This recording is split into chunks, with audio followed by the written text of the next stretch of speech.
गंगापूर तालुक्यातील शंकरपूर आणि काटे पिंपळगावसह आदी गावातील शिवना नदी पात्रातून अवैध वाळू उत्खनन करून वाहतूक काही थांबता थांबेना.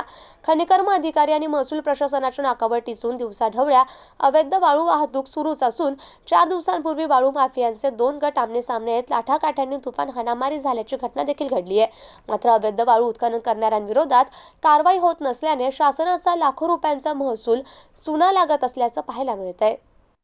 गंगापूर तालुक्यातील शंकरपूरसह काटे पिंपळगाव आदी गावातील शिवना नदी पात्रातून दिवसाढवळ्या अवैध वाळू उत्खनन करून वाहतूक मोठ्या प्रमाणात सुरू असून अक्षरशः वाळू माफियांनी नदी पात्र पोखरून टाकलंय. खनिकर्म अधिकारी आणि महसूल प्रशासनाच्या कर्मचारी अधिकाऱ्यांना अवैध वाळू उत्खनन रोखण्यासाठी वेळ नाही. याचा फायदा वाळू माफियांना होऊन शासनाच्या लाखो रुपयांचं नुकसान होत आहे. यास जबाबदार कोण असा प्रश्न नागरिक उपस्थित करतायत. तालुक्यातील शंकरपूरसह काटे पिंपळगाव आदी गावातील शिवना नदी पात्रातून होत असलेलं अवैध वाळू उत्खनन करून वाहतूक करणाऱ्या विरोधात खनिकर्म अधिकारी आणि महसूल प्रशासनानं कारवाई करण्याची मागणी नागरिकांकडून करण्यात येते. Ibrahim Shaikh, MCN news, Gangapur.